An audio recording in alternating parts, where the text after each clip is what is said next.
Well, tonight we have Brock Van Wey, aka Bvdub, and so I want to welcome you to the studio. Thank you for coming in. Thank you for having me. It's an honor to be here. Of course. So let's familiarize people with who you are and how long you've been producing and what you've been up to in the past sort of few years. Last few years, been producing quite a bit. Before that, I never produced. I was a DJ here in the Bay Area since 1991. But I didn't start producing until late 2006, so just over 3 years now. Okay, so what was the impetus to go from producing from DJing to producing? Well, actually, I completely quit DJing and moved out of the country for a few years. I completely removed myself from music.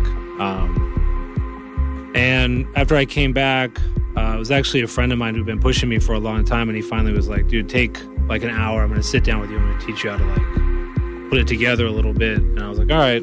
And, I'd always not wanted to make my own music because I thought it would kind of rob the magic out of it if I knew how it was made, and I would get too clinical and OCD about it. Mm-hmm. But really the opposite has been true. I've kind of developed like a new love for it on a lot of levels. So that was kind of it. I started making my own tracks, and strangely enough, the first 6 tracks I ever made all became my first album on Night Drive. So cool. That happened kind of quick. Awesome. So I understand you're not DJing anymore, and that's true. So kind of what happened there? Without talking too much smack about anybody, I just, I DJ'd for a long time here, and by the time I stopped in about late 2001, I just become really not happy with how things have become here. Mm-hmm. I think DJing really became a thing that people did to try to think they were cool or get chicks, or okay. There was just a little too much of that for me. It wasn't really about the music anymore and about the art. Like, everyone just wanted to be a DJ for the sake of being a DJ. They didn't really have any other... There was still people doing it for the right reasons. But things had just changed a lot since when I started going out in 1990. Too much for me. I couldn't really handle it anymore. So, right. We brought you in because you currently have a new album out, and previously you've done more sort of dub techno releases. I see you wincing there, but that's the sort of general accepted terminology for it. I understand. But you've released on some very well respected labels like Styrax and Millions of Moments and Meanwhile and Small Fish, and then you currently have an ambient album out on Echo Space. So you want to tell us a little bit about sort of your productions? Well, I think the ambient, as far as it going into ambient's not too big of a stretch, because all my tracks start from ambient. It's kind of my first love, so it's not a big surprise to have it kind of transition there. It's been kind of a natural transition, and luckily one that people have accepted. The whole thing, I didn't really think anybody would want to listen to any of my tracks, to be honest, because when I DJ'd, everyone said what I played was too sad and too whatever. Nobody ever liked it, so I thought people would think the same thing about my music. Strangely enough, some people liked it. Styrax, they heard it on my MySpace page and picked up some tracks, and then from there it just kind of kept going.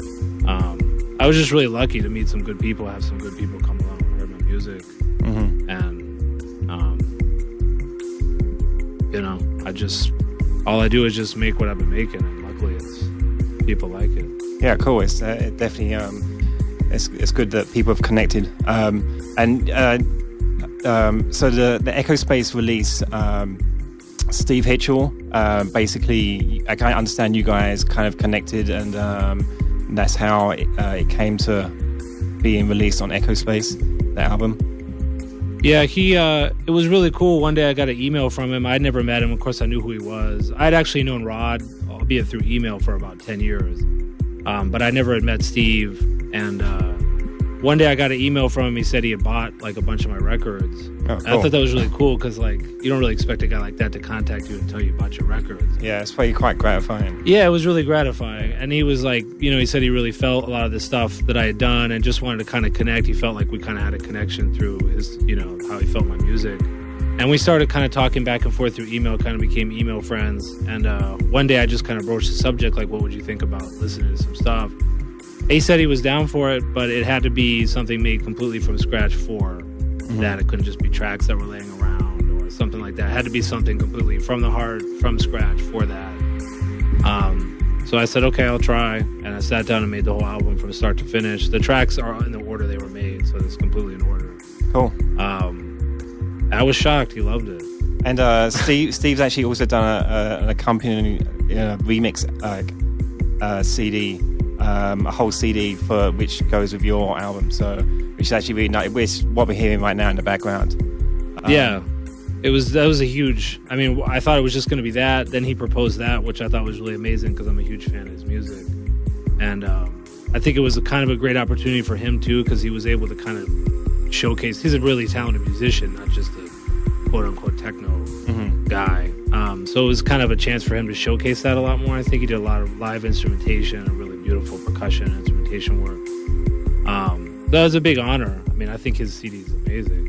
I think it's like a really nice accompaniment. So. Yeah, definitely. So the new album is White Clouds Drift On and On. It's on Echo Space. And it's out now. Yeah, it's out now. Go check it. It's at Amoeba. Go check it out. Is it at Amoeba? It is at Amoeba, yeah. So I'm curious, you were talking about how ambient music is kind of your first love. Can you tell us, say, your favorite top 5 ambient artists kind of influenced you to make music?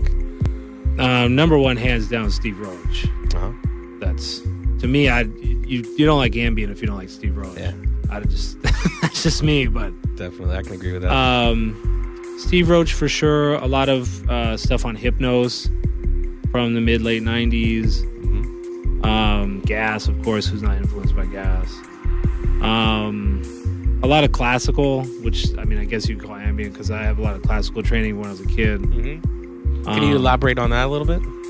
I played violin for 10 years and piano for 8 years. I played in some local symphonies in Hayward and Livermore and stuff like that. So the strange thing is I actually never really liked listening to classical music. I just like playing it. But I think a lot of that seeped in because I think there's a lot of classical element to my music. But they're kind of the masters of ambient, I guess that's only 4. It's all right. Four's okay. That works. Cool. So you also have your own label called Quietus, and we were talking a little bit about that earlier, and it's actually pretty interesting what you're doing. And do you want to sort of just tell us about your label? Yeah, it's I started myself. I make them all myself. It's very limited, only 300 copies each. One of them was 500 because the other 200 profits all went to charity. But basically, it was really born from my friend Remote, Mike, out in London. He was telling me one day that a label had called one of his releases, I'm not going to say which release and which label, too quote-unquote self-indulgent. And I just don't really understand that because music, that's what music is. It's whatever you want it to be. It's not what other people want it to be. So I was like, you know what? I want to make a label or have a label that me and him and other friends of mine could just put out whatever we love the most and don't have to think about, is someone going to want to buy it? Is it going to sell? Are people not going to want it because of this? Are they going to tell you to change it or chop the length down or whatever? Quietus means not only quiet, but it also means death, which sounds gloomy, but really the reason I chose that name is because what I told anyone who wants to submit tracks for the label and even for myself is like, I want it to be the tracks that if you died tomorrow, that's what you want to be remembered by. Those are the tracks. I don't want it to be any random stuff. I want those to be it. Okay. So it's very limited. I do them all myself. All the pictures are taken by myself personally, and they're taken with the release in the headphones. So they're not like pictures that are laying around. I put the release in the headphones, go out. And each cover is actually like a print. It's not actually a copy. It's actual it's an actual photographic print. Yeah, it's an actual Kodak print of the picture. Earlier, the album comes as 1 disc originals and 1 disc reinterpretations by Steve Hitchell of Echo Space. Let me turn that down a little bit so we can hear. How do you think that his reinterpretations came out that differentiate them from your originals?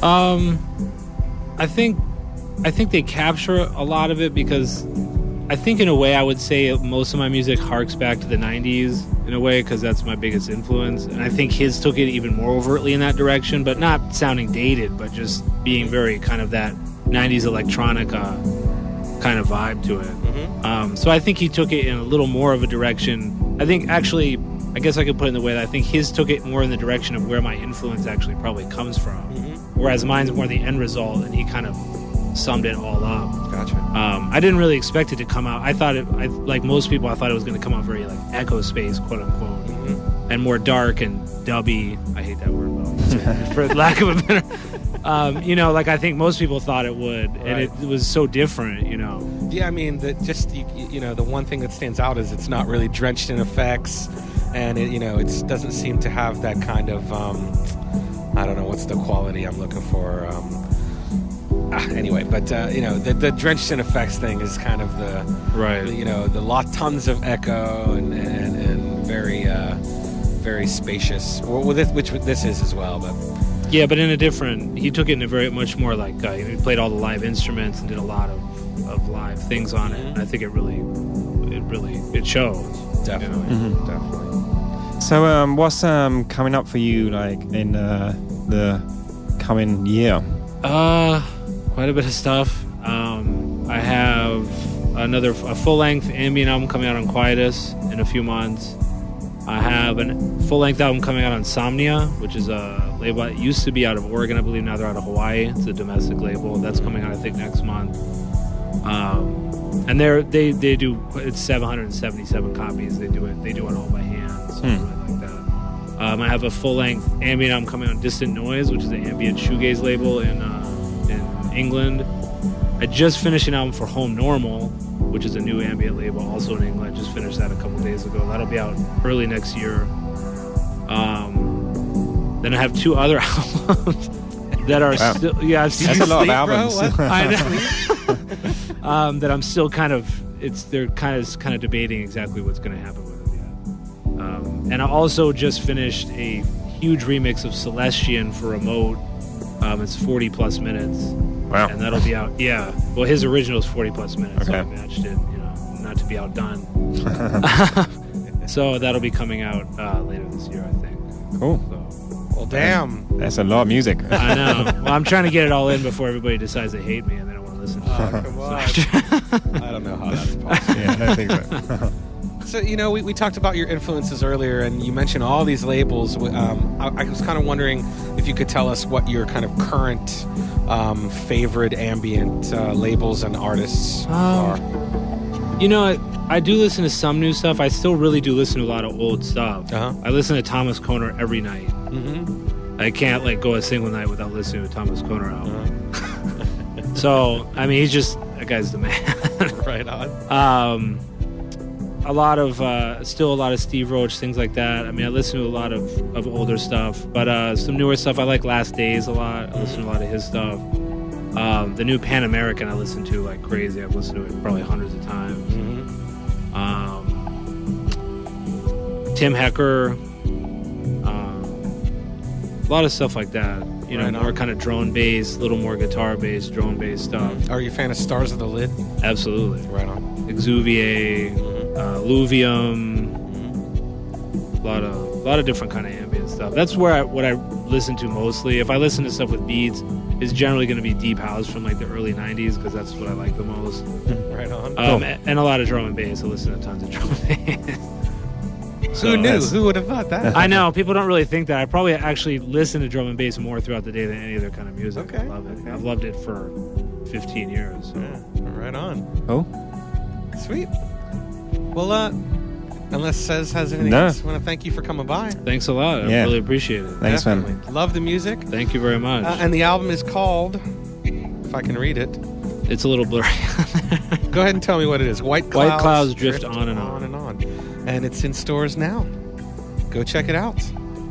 I know I'm going to check it out tomorrow afternoon when I get horizontal on my couch. It's a good weekend afternoon horizontal. I am actually excited about it now because it's been in my stack for a while.